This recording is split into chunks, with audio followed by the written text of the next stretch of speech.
Hi, I'm Jonathan Zeitlin from the Amsterdam Center for European Studies at the University of Amsterdam. I'm here to introduce a new paper which has just been published online by Regulation and Governance. The title is Governance Reform and Public Acceptance of Regulatory Decisions, Cross-National Evidence from Linked Survey Experiments on Pesticides Authorization in the EU. And I've co-authored this paper with David van der Douwen, Theresa Kuhn, Maria Weimer, and Martin Dybdahl Jensen. Here you can see the abstract for the paper, and here you can see the link to the online publication, where, since it's open access, you can also download it freely. Now, the key question for our paper is, do governance reforms affect public acceptance of regulatory decisions, and if so, how? This is a crucial question because as scholars of regulation and governance, we spend a lot of time studying regulatory decision-making procedures and their governance, but we don't know a lot about whether the public cares about this and whether it influences their acceptance of regulatory decisions. Now, we tackled this question through a pair of linked survey experiments on public attitudes towards reform of EU pesticides regulation in 6 member states. And just to cut to the chase, our results show that governance reforms which citizens strongly support can enhance public acceptance of regulatory decisions, even if these run counter to their prior preferences on contentious and politicized issues.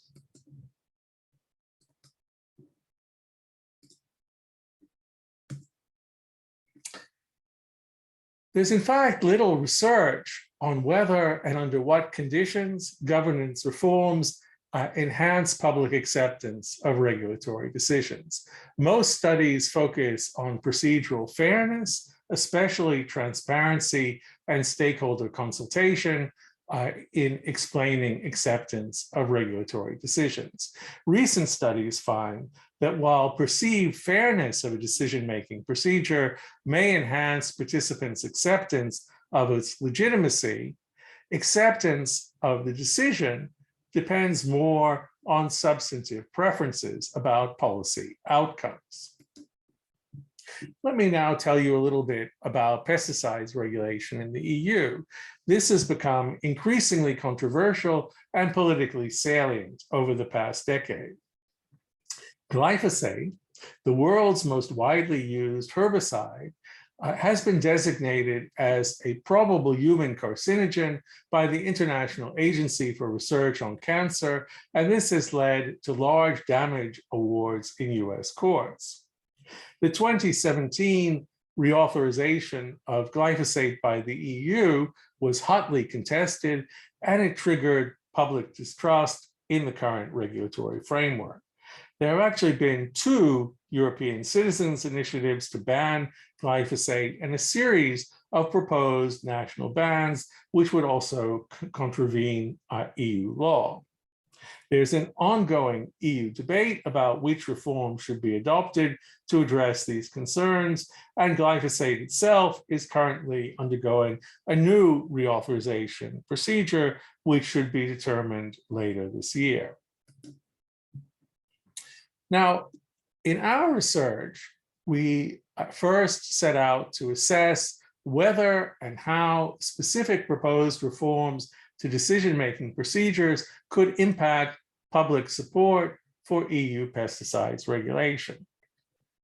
Secondly, we set out to assess whether and how reform of the EU pesticides authorization procedure could impact public acceptance of its outcomes.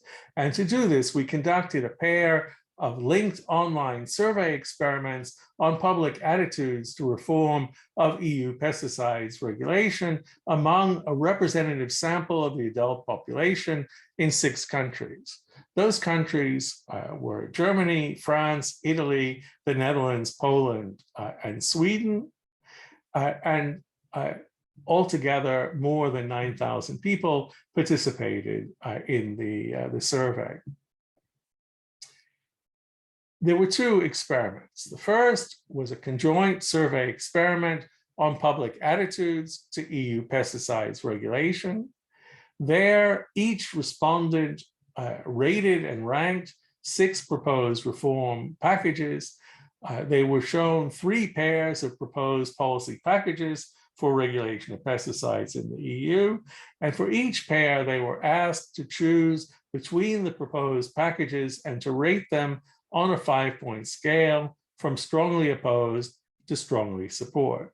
The dimensions and options included in the experiment were selected to cover the most salient issues and choices in the EU debate on pesticides regulation. Here you can see an overview of the dimensions and characteristics considered in this experiment. So the first dimension concerned at what level is the decision taken, and respondents could see 3 options: the European level only, the national level only, or a combination of the EU and national levels. The second factor concerned, the second dimension concerned what other factors should be considered in the decision beyond the effects on human health and the environment. And here they could be shown the effects on small and organic farmers, the effects on international competitiveness of European farmers, or no additional factors. The third dimension concerns what sources of scientific evidence should be considered in the decision. And so the 3 possible options were only scientific studies conducted on behalf of the manufacturer, all relevant scientific studies, only scientific studies conducted by an independent public body. The fourth dimension is that if the pesticide is approved, are its effects systematically monitored? And here there were 2 possible options: no systematic monitoring after the approval decision, or yes, there's systematic monitoring with the possibility of removing the pesticide from the market in the case of unexpected negative effects. And finally, the final dimension asked, how will this decision-making procedure affect food prices? And here there were 3 possibilities. They would stay the same, they would rise by 1%, or they would rise by 3%. And I should emphasize that the purpose of this dimension was to make respondents aware that there could be costs from regulatory changes, but the actual numbers concerned were purely hypotheticals. We don't know what effect regulatory changes would have on food prices. Here you can see the impact of the proposals on support for a given reform package presented in terms of so-called average marginal component effects. And basically, all of the dots to the right of the 0 line mean that inclusion of this option in a proposed package would increase support, the likelihood of support for that package, and those to the left of the 0 line would reduce potential support. Now, the strongest effects that we found were for post-authorization monitoring and review, whose inclusion increases the likelihood of support for a proposal by 22.1%. The next strongest effect was all relevant scientific studies, or only studies conducted by an independent public body being considered in the authorization decision, which increases likelihood of support by just over 15% relative to only studies commissioned by the manufacturer. The third strongest effect was considering the impact on small and organic farmers, which increases the likelihood of support by 7.7%. And conversely, if the proposal would lead to a 3% increase in food prices, that would decrease the likelihood of support by 7.7%. And interestingly, there was less concern for the level of decision-making. So combined national EU decision-making, which is, by the way, the status quo, although we didn't tell respondents that, increases support by 6.1% relative to purely national and 6.6% relative to purely EU decisions. So we have the conclusions of our first study give us a key finding. Respondents in 6 member states have clear and strong preferences about how pesticides authorization decisions should be taken. But are citizens prepared to accept authorization decisions taken under a procedure they support, even when such decisions go against their prior preferences on policy outcomes?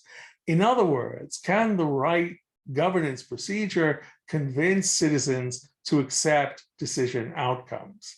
And that's really our key question. Here we show you the second experiment, which is a nested survey experiment on public acceptance of regulatory decision-making on pesticides authorization.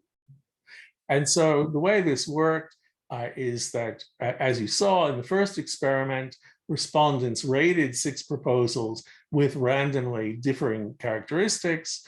After they completed this experiment, we asked them, have you heard of glyphosate? And strikingly, almost half of the sample had.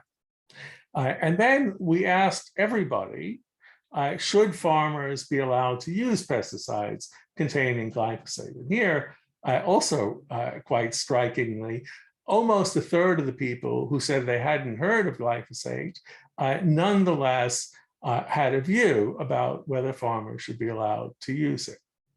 And so those people who said that they didn't know at this point whether farmers should be allowed to use glyphosate, we excluded from the main analysis. And if they said no, everyone who participated in the next step of the experiment were shown one of the proposals that they supported most highly or opposed least from the first experiment. And then if they had said farmers shouldn't be allowed to use pesticides containing glyphosate, they were shown the approval version of the experiment. They were asked, are you willing to accept the approval of glyphosate by the EU if it's based on one of these decision-making procedures you supported? And conversely, if they said, yes, farmers should be allowed to use glyphosate, we showed them the ban version of experiment 2, in which they were asked, are you willing to accept a ban of glyphosate by the EU if it's based on this decision-making procedure?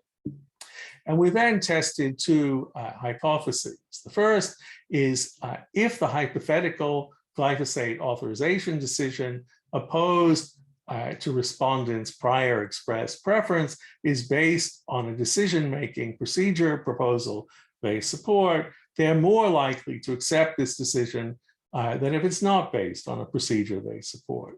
The second hypothesis is that the stronger the support for the decision-making procedure on which the hypothetical glyphosate authorization decision opposed to their prior expressed preference is based, the more likely respondents are to accept the decision.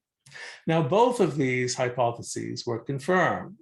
In the case of hypothesis 1, the odds of accepting the decision are a bit more than twice as high when the authorization decision opposed to their prior preferences is based on a decision-making procedure proposal that respondents support, compared when this isn't the case, holding everything else constant.